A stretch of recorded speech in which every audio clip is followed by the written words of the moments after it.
Good morning friend. मेरा नाम है शुभम चौबे और आज हम लोग स्टार्ट करने वाले हैं 12th का OCM organisation commerce of management. तो फर्स्ट ऑफ ऑल बहुत लोग को यार लगता है कि यार ये सब्जेक्ट काफ़ी बोरिंग है, बाय हार्ट नहीं होता है। तो मुझे लगता है कि हमको इसके लिए सबसे पहले ना सब्जेक्ट का अंडरस्टैंडिंग होना चाहिए। जब तक हम सब्जेक्ट को समझेंगे नहीं तब तक हमको बाय हार्ट करने में, समझने में, रीड करने में तो बहुत सारे प्रॉब्लम्स फेस करनी पड़ती है। बट ऑब्वियस सी बात है, अगर हम लोग एक बार इस सब्जेक्ट को समझ लेते हैं तो इसमें कोई प्रॉब्लम नहीं आने वाला है, हमको ईज़िली याद हो जाएगा। जैसे बाकी सब सब्जेक्ट्स होते हैं वैसे ये भी नॉर्मल सब्जेक्ट है, ज़्यादा कोई इसमें हार्ड वर्क करने की ज़रूरत नहीं है। फर्स्ट ऑफ ऑल मैं ओसीएम को पहले थोड़ा डिराइव करना चाहूँगा, तो इससे थोड़ा आप लोग को ना क्लैरिफिकेशन हो जाएगा कि एक्चुअली हमको पढ़ना क्या है और हम पढ़ क्या रहे हैं। तो पहली बात, ऑर्गेनाइजेशन कॉमर्स ऑफ मैनेजमेंट जो ओसीएम का फुल फॉर्म है, उसको मैं अलग अलग पार्ट्स में थोड़ा आप लोग को समझाऊंगा। फिर आप लोग को पता चलेगा कि यार ओसीएम एक्चुअली क्या चीज़ है और हम लोग क्यों पढ़ रहे हैं और उसके अंदर क्या स्टडी कर रहे हैं हम लोग। तो पहली बात जो है ऑर्गेनाइजेशन, तो ऑर्गेनाइजेशन का मतलब क्या होता है कि when two or more two person work for common purpose, यानी कि जब एक या एक से ज़्यादा लोग किसी एक कॉमन पर्पस के लिए काम करते हैं तो हम उसको बोलते हैं ऑर्गेनाइजेशन। फॉर एग्जांपल कि जैसे आप लोग के घरों में किसी की शादी होता होगा, शादी तो एक का ही होता है बट सब लोग मिलजुल के करते हैं। तो उसमें क्या होता है कि पर्पस क्या है, पर्पस है कि किसी का एक का शादी होने वाला है लेकिन इतने सारे लोग मिल के काम करते हैं तो उसको बोलते हैं ऑर्गेनाइजेशन। ठीक है। अब नेक्स्ट आता है कॉमर्स। कॉमर्स दो पार्ट में डिवाइड होता है, एक ट्रेडिंग होता है और एक सर्विस होता है। ट्रेडिंग में बेसिकली क्या होता है कि बाइंग एंड सेलिंग करते हैं हम। बाइंग एंड सेलिंग किस में करते हैं हम लोग, बाइंग एंड सेलिंग करेंगे तो बट ऑब्वियस है उसमें गुड्स इन्वॉल्व रहेगा ही रहेगा। लेकिन सर्विस में ऐसा नहीं होता है। सर्विस में क्या होता है कि आप मनी पे करते हो लेकिन उसके बदले में आपको रिटर्न में गुड्स नहीं मिलता, उसके बदले रिटर्न में आपको सर्विसेज प्रोवाइड की जाती है। एग्जाम्पल के लिए हम लोग ट्रेन में जाते हैं, ट्रेन का टिकट खरीदते हैं, तो हमको ट्रेन नहीं मिल जाता कि हम ट्रेन लेके घर पे आ जाएंगे, नहीं, उसके बदले में हमको क्या मिलता है, ट्रेन की सर्विसेज मिलती है, हम लोग उसका सर्विसेज इंजॉय करते हैं। जैसे कि मैं भी आपको पढ़ा रहा हूँ, मैं आपको एक तरीके से सर्विस दे रहा हूँ, राइट। अब नेक्स्ट है मैनेज। तो अब हम बात करते हैं कि मैनेजमेंट क्या होता है। बेसिकली मैनेजमेंट में क्या होता है कि सिंपल सा अगर स्मॉल थिंग्स में बोलो तो getting things done by other, यानी कि जो मैनेजमेंट का एक स्ट्रक्चर होता है, किसी भी बिजनेस किसी भी ऑर्गेनाइजेशन का स्ट्रक्चर होता है, उसमें top level, low level, middle level management होती है। तो हर मैनेजमेंट एक दूसरे को काम पास करते रहते हैं। जैसे टॉप लेवल मैनेजमेंट काम देगा मिडल लेवल मैनेजमेंट को, मिडल लेवल मैनेजमेंट काम देगा लो लेवल मैनेजमेंट को। तो ऐसा बिजनेस ऑर्गेनाइजेशन में चलता रहता है। तो उसके आगे हम लोग देखते हैं अब nature and principal of management. कुछ उसके हेड पॉइंट्स हैं, पहले वो देख लेते हैं फिर उसका ब्रीफिंग करेंगे हम लोग। यूनिवर्सल एप्लीकेबिलिटी है, फिर जनरल गाइडलाइंस है, form by practice and experiment है, फ्लेक्सिबिलिटी है। तो आगे एक एक करके हम लोग इसका डिटेल में देखते हैं। फर्स्ट है यूनिवर्सल एप्लीकेबल।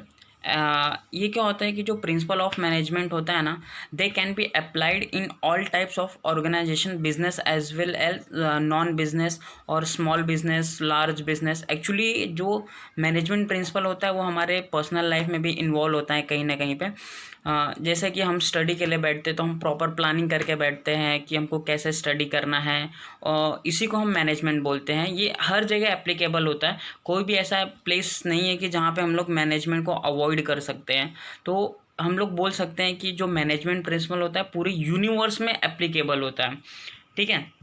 फिर नेक्स्ट है general guidelines. The they are general guidelines to action and decision making, however they do not provide readymade solution as business environment. यहाँ पे क्या बोल रहा है कि जो मैनेजमेंट प्रिंसिपल होता है उसके कुछ प्रिंसिपल्स होते हैं, कुछ रूल्स एंड रेगुलेशन होते हैं, वो आपको रेडीमेड प्रोवाइड नहीं किया जा सकता। उसके लिए कुछ रूल्स एंड रेगुलेशन आपको बिजनेस में अप्लाई करना पड़ता है, फिर जाके आपको उसका रिजल्ट मिलता है। वो रूल्स एंड रेगुलेशन क्या है वो हम आगे 14 प्रिंसिपल ऑफ मैनेजमेंट में देखेंगे। नेक्स्ट है form by practice and experiment. अब यहाँ पे क्या बोल रहा है, जो मैनेजमेंट प्रिंसिपल होता है उसके जो प्रिंसिपल्स होते हैं उसका बिना प्रैक्टिस किए, बिना एक्सपेरिमेंट किए हम उसका रिजल्ट नहीं ले सकते। अब जैसे कि हमको कुछ स्पोर्ट्स खेलना है, स्पोर्ट्स का रिजल्ट कब पता चलेगा? जब हम लोग उस स्पोर्ट्स में इन्वॉल्व होंगे या खेलेंगे स्पोर्ट्स, तब जाके हमको हार या जीत पता चलता है। तो वैसे ही मैनेजमेंट के प्रिंसिपल है, जब तक हम उसको प्रैक्टिस नहीं करेंगे, एक्सपेरिमेंट नहीं करेंगे, तब तक हमको उसके बारे में पता नहीं चलेगा। नेक्स्ट है फ्लेक्सिबिलिटी। ये मैनेजमेंट प्रिंसिपल ना बहुत ही काफ़ी ज़्यादा फ्लेक्सिबल है, ये बिजनेस में सिचुएशन के हिसाब से चेंज हो जाता है। इसका अच्छा एग्जांपल आपको इस टाइम पे ही है, जैसे कि अभी कोरोना वायरस है, राइट। तो पहले क्या होता था कि बड़े बड़े ऑर्गेनाइजेशन में या छोटे ऑर्गेनाइजेशन में बहुत सारे लोग काम करते थे, लेकिन अभी गवर्नमेंट के गाइडलाइंस में आया है कि आप 50% एम्प्लॉय के साथ में काम करोगे। तो सिचुएशन के हिसाब से यहाँ पे प्रिंसिपल ऑफ मैनेजमेंट चेंज हो जाता है। पहले क्या होता था कि जो 100 लोग काम करते थे, क्या 50 लोग भी वही काम करेंगे? नहीं, ऐसा नहीं होगा। कुछ न कुछ उनके रूल्स एंड रेगुलेशन में चेंजेस आएंगे, कुछ न कुछ उनके काम में चेंजेस आएंगे ये। तो यहाँ पे जो मैनेजमेंट होता है वो फ्लेक्सिबल हो जाता है, यानी कि चेंज हो जाता है कंडीशन के हिसाब से, राइट। उसके बाद इसमें ऐड कर सकते हो एक नया point, all principle are equal important. जो प्रिंसिपल है मैनेजमेंट के 14 प्रिंसिपल है, वो हर बिजनेस में इक्वली इम्पॉर्टेंट है। ऐसा नहीं है कि एक प्रिंसिपल को आप ज़्यादा प्रायोरिटी देते हैं, दूसरे प्रिंसिपल को आप लेस प्रायोरिटी देते हैं। तो ऐसा अगर करते हैं तो समटाइम्स बिजनेस में लॉस भी हो सकता है। तो नेक्स्ट है mainly behaviour. Since the principal aim is influencing complex human behavior, they are behavior in nature। ये क्या होता है? बेसिकली डिपेंड होता है principal of management human behaviour पे, राइट। और ये इन्फ्लुएंस करता है कॉमन ह्यूमन बिहेवियर को, ठीक है। सो 6 पॉइंट आई होप सो हो गए, तो 6 पॉइंट इनफ रहेगा। एक मैंने एक्स्ट्रा बताया था, all principle are equal important.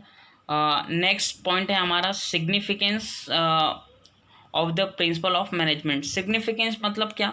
कि जो प्रिंसिपल ऑफ मैनेजमेंट होता है उसका इम्पोर्टेंस, सिग्निफिकेंस को आप इम्पोर्टेंस भी बोल सकते हो।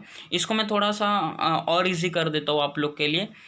मैनेजमेंट को अज्यूम करो कि एक पर्सन है, उसके कुछ रूल्स एंड रेगुलेशन है, राइट। और उस पर्सन का रूल्स एंड रेगुलेशन आप फॉलो करोगे तो आपको हमेशा बेनिफिट ही होगा, राइट। तो यहाँ पे भी ऐसा होता है कि मैनेजमेंट प्रिंसिपल के कुछ रूल्स एंड रेगुलेशन होते हैं जो सारे ऑर्गेनाइजेशन अप्लाई करते हैं और वो अपने कंपनी के लिए कुछ ना कुछ बेनिफिट लेते हैं, राइट। तो यहाँ पे क्या क्या बेनिफिट लेती है मैनेजमेंट से बहुत सारी कंपनियाँ, ये देख लेते हैं। Providing manager with useful insight into reality। management principle are guide manager to take right decision, right time to improving the knowledge, their knowledge। यहाँ पे क्या होता है कि जो प्रिंसिपल ऑफ मैनेजमेंट होता है उसका यूज़ करके कोई भी मैनेजर एक अच्छा नॉलेज ले सकता है। अब जैसे एक मैनेजर है, उसके लिए काफ़ी टफ वर्क होता है कि किसको क्या जॉब देना है, राइट। तो ये प्रिंसिपल ऑफ मैनेजमेंट में बताया है कि आप कैसे वर्क को डिवाइड कर सकते हो, कैपेबिलिटी के हिसाब से वर्क को डिवाइड कर सकते हो आप। तो ये मैनेजर को काफ़ी हेल्पफुल करता है ये मैनेजमेंट प्रिंसिपल, राइट। नेक्स्ट है optimum utilisation of resources, right. अब जो मैनेजमेंट प्रिंसिपल है यहाँ पे ये भी बताता है कंपनी को जो ऑप्टिमम यूटिलाइजेशन रिसोर्सेस, ऑप्टिमम मतलब ज़्यादा से ज़्यादा जो कंपनी के पास फिजिकल रिसोर्सेस है, फाइनेंशियल रिसोर्सेस है, ह्यूमन रिसोर्सेस है, उसका कितना अच्छे से यूज़ किया जा सके कि जिससे बेनिफिट मिले, राइट। अब जितना फिजिकल रिसोर्सेज का यूज़ जितना कंपनी अच्छे से करेगी, कंपनी के लिए प्रॉफिट भी उतना ही अच्छा रहेगा, राइट। तो थर्ड है साइंटिफिक डिसीजन। यहाँ पे बेसिकली समटाइम्स क्या होता है कि बिजनेस ऑर्गेनाइजेशन में बहुत सारे बिजनेस ऑर्गेनाइजेशन साइंटिफिक डिसीजन लेती है। अब प्रिंसिपल ऑफ मैनेजमेंट के भी 2 पार्ट है, वो हम लोग एक आगे देखेंगे। एक हेनरी फ्यून ने दिया था और एक FW टेलर ने दिया था। तो एक का मानना है कि ये जो प्रिंसिपल ऑफ मैनेजमेंट है ह्यूमन बिहेवियर पे बेस्ड है, एक का मानना है कि नहीं ये साइंटिफिक बेस है, राइट। तो यहाँ पे ज़्यादा साइंटिफिक डिसीजन में ह्यूमन बिहेवियर को नहीं देखा जाता है, साइंस के कुछ टर्म्स को, कंडीशन को देखे जाते हैं, वो हम लोग आगे स्टडी कर लेंगे, राइट। नेक्स्ट है meeting and changing environmental requirement. Management principle provide effective and dynamic leadership. अभी हम लोग ने मैनेजर के बारे में पढ़ा, राइट। तो ऐसे ही लीडरशिप प्रोवाइड करता है एक ऑर्गेनाइजेशन को राइट। कि अब लीडरशिप, एक लीडर क्या करता है कि पूरे कंपनी में अपना इम्पैक्ट बना के रखता है, सारे एम्प्लॉयज़ से काम करवा के लेता है, राइट। अब वो टाइम के हिसाब से चेंज नहीं होगा, जो बिज़नेस का एनवायरनमेंट है उसके हिसाब से चेंज नहीं होगा, तो वो बिज़नेस में बाकी एम्प्लॉय से भी काम नहीं करवा पाएगा, राइट। तो इसलिए इन्वायरमेंट चेंज के हिसाब से लीडरशिप में भी चेंज आ जाती है। ये हेल्प करता है प्रिंसिपल ऑफ मैनेजमेंट, एक लीडरशिप क्वालिटी को चेंज करने के लिए मैनेजमेंट प्रिंसिपल काफ़ी हेल्प करता है, राइट। नेक्स्ट है फुलफिल सोशल रिस्पॉन्सिबिलिटी। अब एक प्रिंसिपल ऑफ मैनेजमेंट ये भी हेल्प करता है कि सोशल रिस्पॉन्सिबिलिटी को फुलफिल करना है हमें, इक्वलिटी, फेयर रेम्यूनरेशन देना है। अब यहाँ पे क्या होता है, फुलफिल सोशल रिस्पॉन्सिबिलिटी ये कहना क्या चाहता है, यहाँ पे देखें तो जो प्रिंसिपल ऑफ मैनेजमेंट हमको सिंपल सा ये बोलना चाहता है कि जो बिजनेस ऑर्गेनाइजेशन होता है उसका सिर्फ हमेशा प्रॉफिट मोटिव अर्निंग नहीं होता, प्रॉफिट अर्न करना ये हमेशा मोटिव नहीं होता है। समटाइम्स वो सोशल रिस्पॉन्सिबिलिटी भी करती है, चैरिटी भी करती है, और कभी कभी अपने एम्प्लॉय को रेम्यूनरेशन अच्छा खासा पे करती है, राइट। अब ऐसा नहीं कि एम्प्लॉय में किसी एम्प्लॉय को ज़्यादा एक वो दिया प्रेफरेंस दिया जाए, किसी एम्प्लॉय को कम प्रेफरेंस दिया जाए, ऐसा नहीं होता है।